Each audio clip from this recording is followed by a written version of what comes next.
Hi everyone, welcome to Scaling Security and how to optimize for fast and secure delivery. My name is Darren Boyd. I'm a Principal Security Solutions Architect within AWS. I'm very excited to talk to you today about scaling security, a topic very close to my heart. So let's dive right in. Today, you likely have more product team humans building software and features than you have security humans. Notably, the security humans are in the launch path for features and capabilities being built by the product teams, meaning you can only launch as fast as the central security team can do their job in the delivery cycle, which is primarily the security review process. As you grow with new products, services, and features, the disparity of this ratio continues to increase. And again, the speed of your organization's delivery is limited to how quickly central security can get their job done. The challenge in growing your central security team is it's extremely difficult to find skilled security engineers in the job market. Here we can see that whilst we have far more product humans in the organization and we've managed to grow our security team a little bit, the launch throughput is not that different from the previous example, and the pressure on the central security team is growing. This oftentimes leads to job dissatisfaction and burnout within the central security team, leading individuals to change roles or leave the organization, which further exacerbates the problem. Also, sometimes this results in shipping features and capabilities that have not been appropriately reviewed by security, often due to organizational pressure to deliver.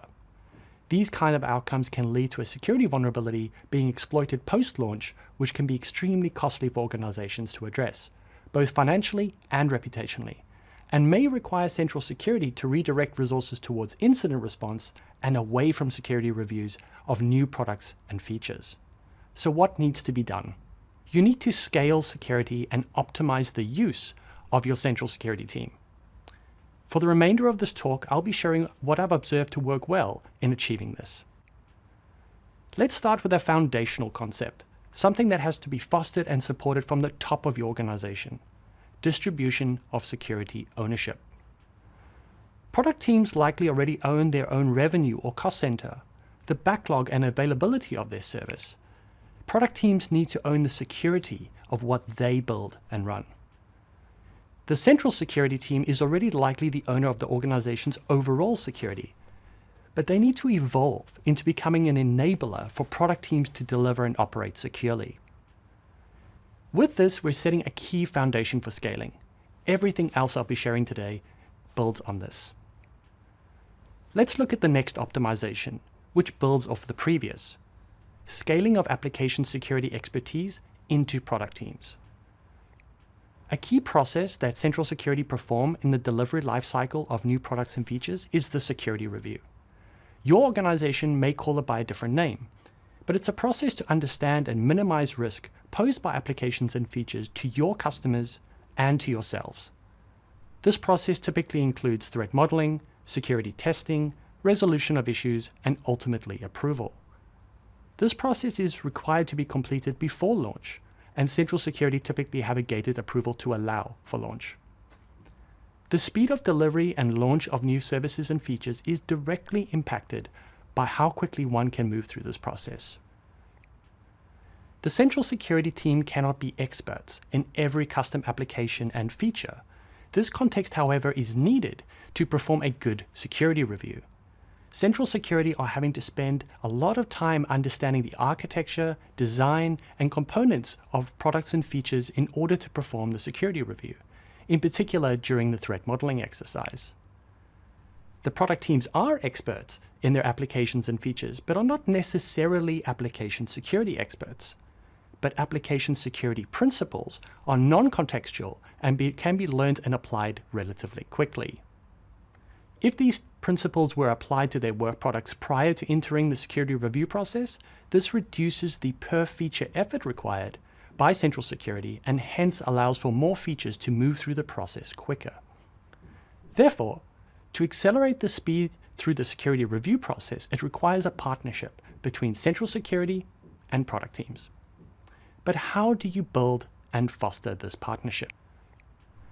First, keeping with the previous theme of ownership, the product teams need to own and scale the security review process of what they build. And the central security team's role is to enable product teams to do so. and of course have overall organizational ownership for the process. What we've seen work well is Central Security would set up a formal program to foster and grow this expertise with select individuals across product teams. You could call those individuals security champions. A security champion is a member of a product team responsible for understanding and advising their own team on completing the security review process. Let's talk about how Central Security would go about setting up a security champions program.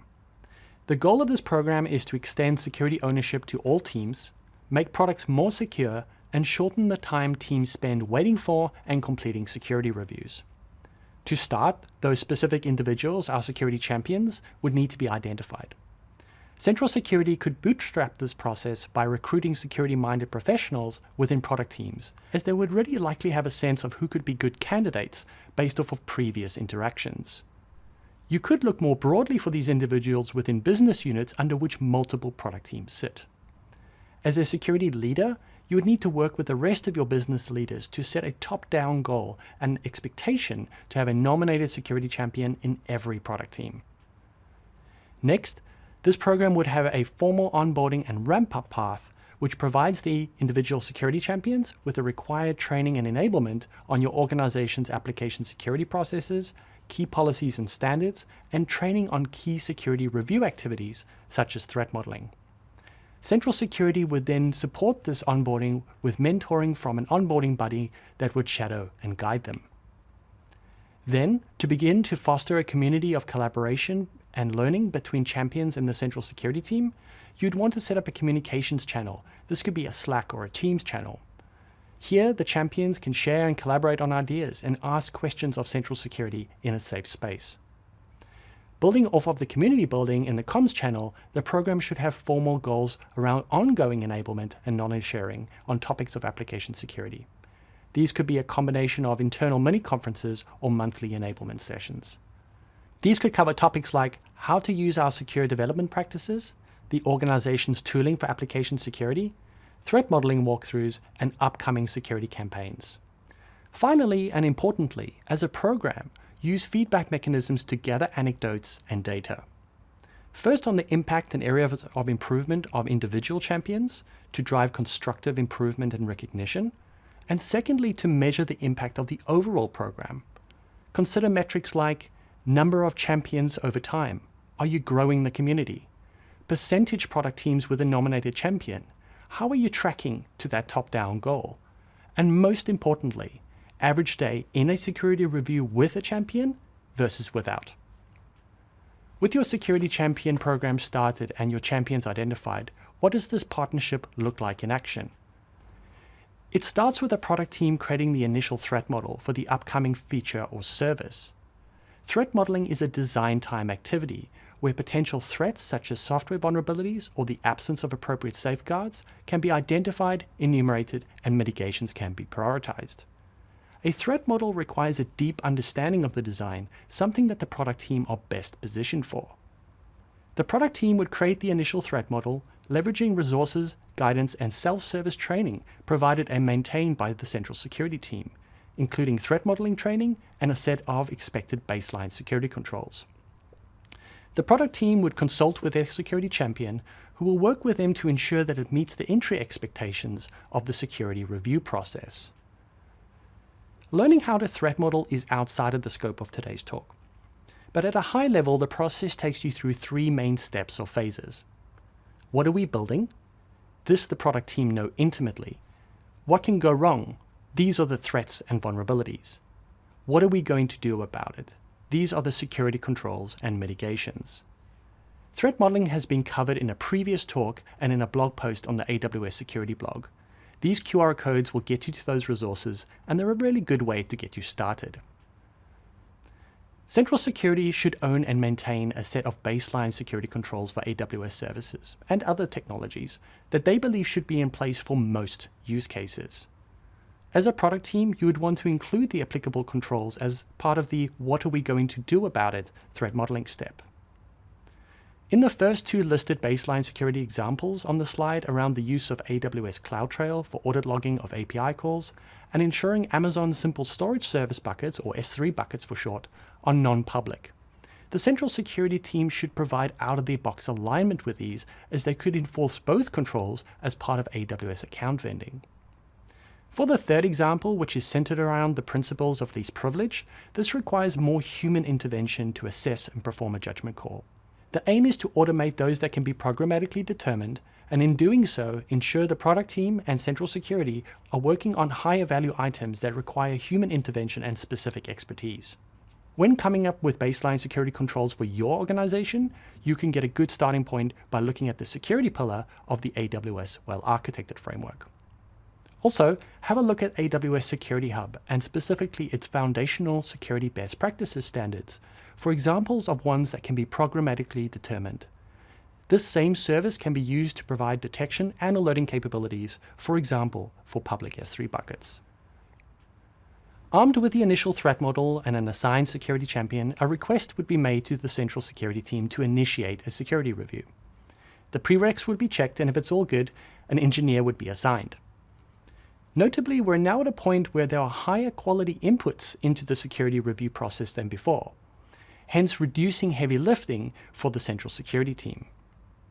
An important point to drive the adoption of security champions, it's recommended that you align to the top-down goal by enforcing that a security review request must have an attached security champion to initiate the security review process. We then move into the meat of the review process, which is a collaborative partnership where the product team and the central security engineer jointly review the threat model, potentially identifying additional threats and agreed mitigations to include in the design. This joint review is high value, as the initial threat model has been performed by those with a deep understanding of the design and with application security principles and baseline security controls baked in. They would work together to identify what the penetration testing scope should be, and the central security engineer would arrange for the penetration test to occur. Central security would advise which findings are required to be resolved before launch, and once resolved, sign-off will be given for the security review. Perhaps the first time round, there will still be quite a bit of effort required from the assigned engineer from central security. But as this process is repeated for future services and features, the product team and the champion become better and better at application security and the expectations of the central security team with each iteration, and reduce the efforts of the central security and hence increase the speed of throughput through the process. Okay, moving on to number 3. Adopt contextual AWS service approvals. One of the tasks often given to central security is to review if a given technology, for example an AWS service, is suitable for use from a security perspective. Let's look into what I consider a suboptimal approach, which I'll refer to as blanket organizational approvals. In this scenario, a product team wants to use Amazon SageMaker to easily include machine learning capabilities in their new feature release. The central security team in this instance is using a blanket organizational approval process, and SageMaker has not yet gone through this process. The central security team would need to review SageMaker to determine its appropriateness of use from a security perspective. They'd likely start by reviewing SageMaker's use in the context of the use case for this proposed new feature. So far, so good. However, giving it blanket approval, meaning approval would allow all future features and services to use SageMaker with the same security controls, they would need to consider all the possible ways that SageMaker could be used by other features coming in the future. This becomes a complex and arguably impossible task, resulting in significant delays to deliver this blanket approval, which is needed before this feature can move forward in the delivery process. Also, given the rate of innovation of AWS services, the AWS service could well have had new features and capabilities introduced during or shortly after the review of possible future use cases. Hence, organizational blanket review outcomes have a short shelf life. So if this is suboptimal, what does good look like? Let's look into what I consider to be a better approach. Contextual service approval, which builds off the earlier guidance of initial threat modeling ownership within product teams. The scenario here is the same, and the security goals are no different. The central security team need to review SageMaker to determine appropriateness of use from a security perspective. But how this differs is the review is purely in the context of SageMaker's use for this feature, and does not attempt to consider all possible future uses. There is no blanket approval or disapproval. each is reviewed in its own context. The input to this review would be the initial threat model that was put together by the product team, which was quality checked and improved on by working with their security champion. The result of this approach is security goals are being achieved whilst optimizing the use of time. Importantly, the central security team would consider and distill which of the security controls identified for this use case of SageMaker could be considered a baseline starting point for future use cases of SageMaker, and update baseline security controls guidance to reflect that. The aim is for each use case of the service, in this case SageMaker, that it goes through the process faster and faster each time, as these baseline security controls would be considered during the initial threat model creation for the next use case of SageMaker. Let's look into a hybrid approach, but before we do, a quick primer on the AWS shared responsibility model. With AWS, security and compliance is a shared responsibility between AWS and you as our customers. AWS takes responsibility for what we call security of the cloud. This is the orange portion here at the bottom. Here, AWS is responsible for protecting the infrastructure that runs all of the services offered in the AWS cloud. This infrastructure is composed of the hardware, software, networking, and facilities that run AWS cloud services.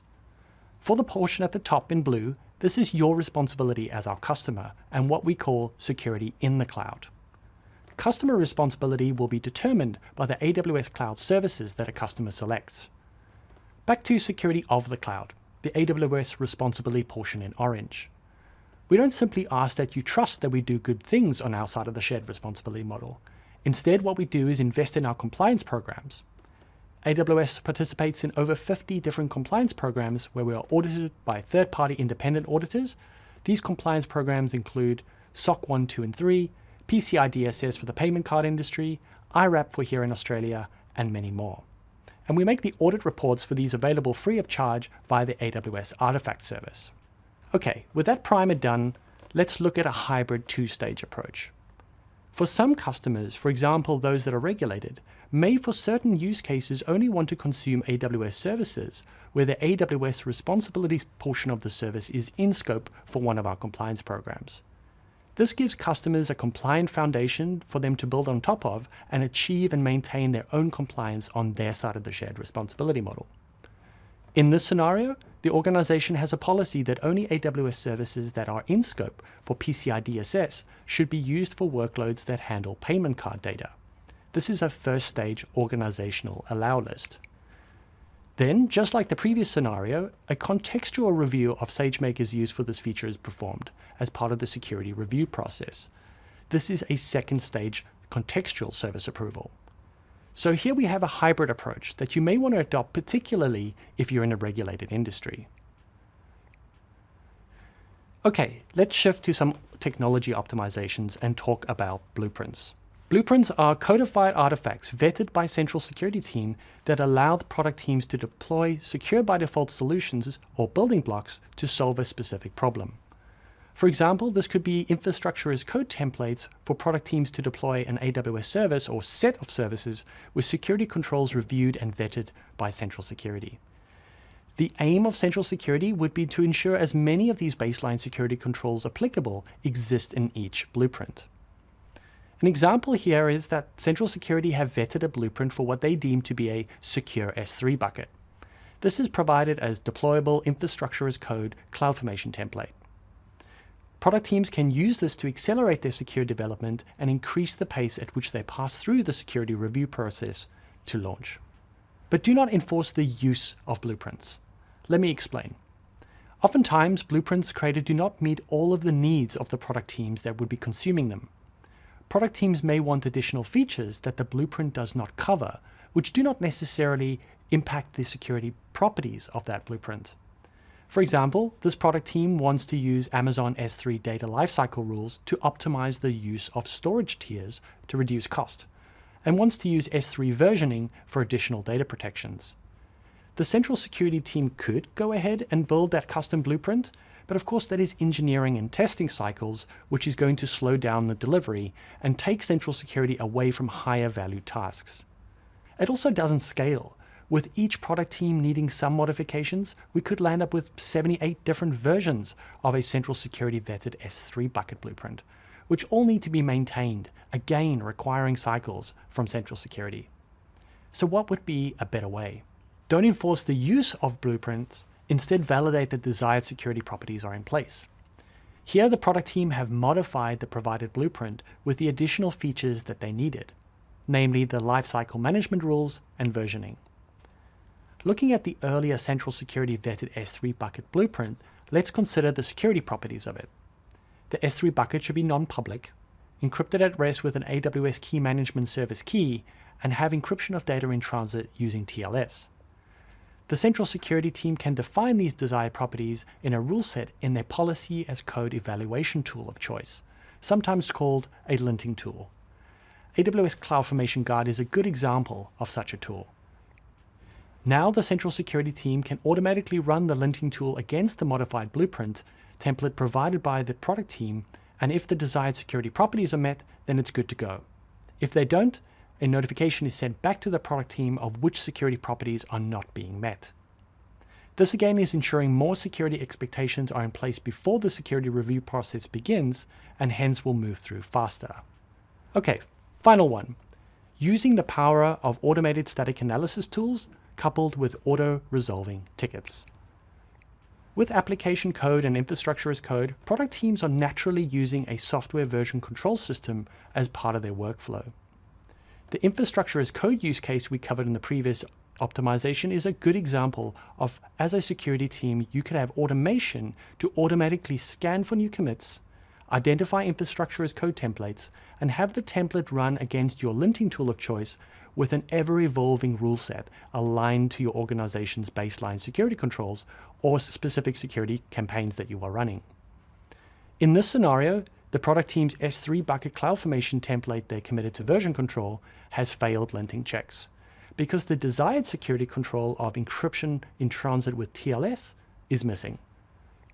The automation would immediately ticket the product team, assigning it to the individual that committed the code.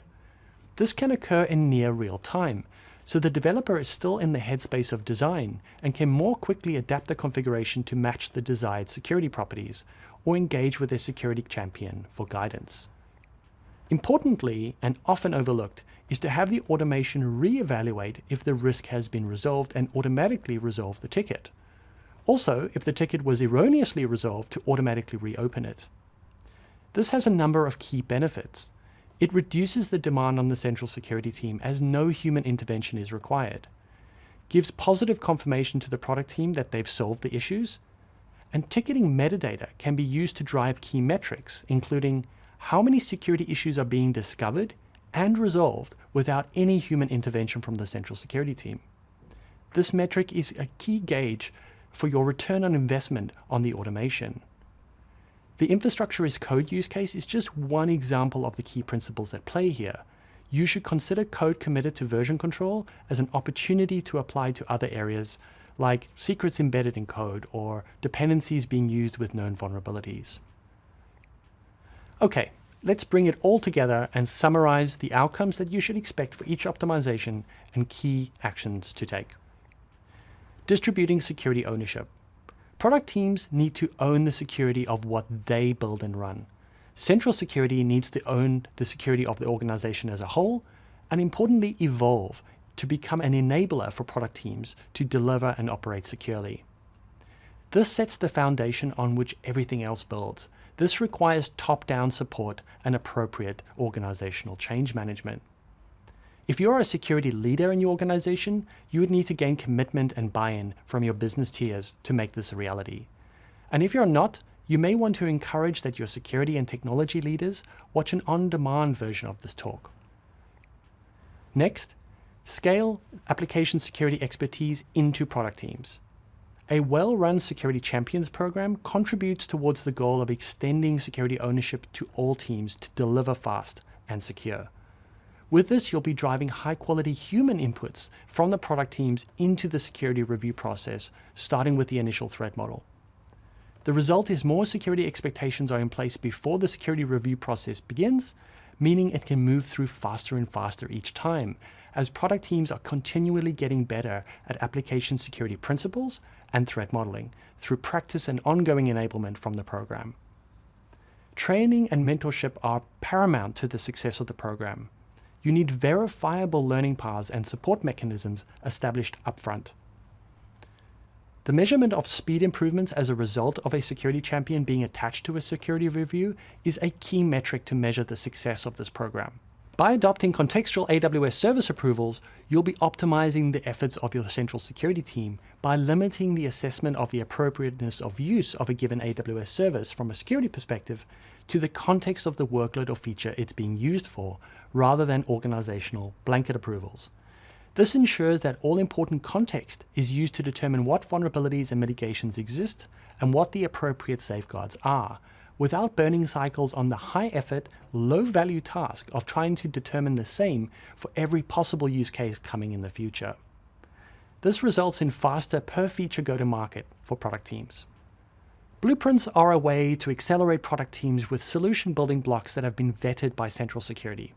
These aim to include as many of the baseline security controls as possible.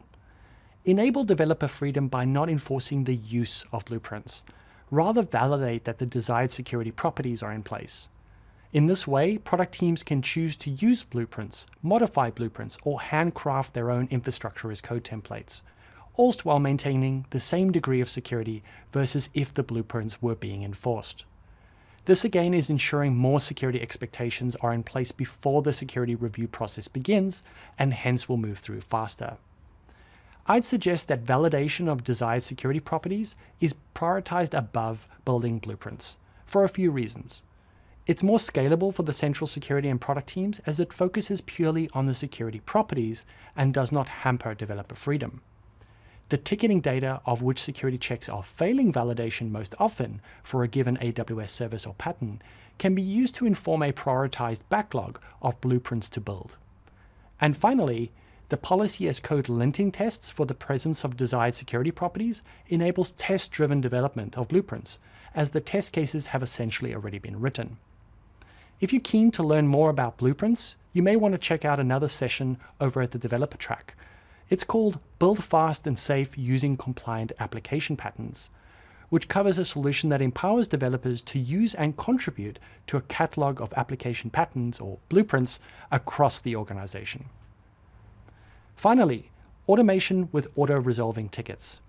Here you can perform static analysis of code and infrastructure as code from its very first commit to software version control, and automatically ticket the product team for risks while they're in the headspace of design, and can more quickly adapt the configuration to match the desired security properties. Again, this allows issues to be addressed early by those with a deep understanding of their context of use, which of course is our product team. Then, coupled with auto-resolving stateful ticketing that automatically re-evaluates if the risk has been addressed or not and update the ticket status automatically, this gives the product team positive confirmation if the issue is fixed and means the central security humans are not having to get involved. Remember to use ticketing metadata as a key automation return on investment metric, specifically how many security issues are being discovered and resolved without any human intervention from the central security team. In aggregate, these optimizations help you deliver secure while moving fast and lay the foundations for naturally scaling your security capability as your organization grows. There's something else: culture. I like this quote from Peter Drucker, who is a notable management consultant. Culture eats strategy for breakfast. To truly drive security ownership, a cultural shift is needed to support the optimizations I've suggested here today. I encourage you to learn about AWS's own internal culture of security. Here I've provided QR codes to 2 highly recommended talks on the subject, from our own Eric Brandwine, VP and Distinguished Engineer within AWS Security. To skill up your humans in both central security and your product teams, I encourage you to get engaged with our training and certification content today. Use these QR codes to get to some great resources. With that, I thank you for investing your time in watching this talk, and we'd love to hear your thoughts and get your feedback via the session survey. And I'd like to leave you with a parting thought. You can never be 100% secure. The aim is to be more secure than you were yesterday. Thank you and goodbye.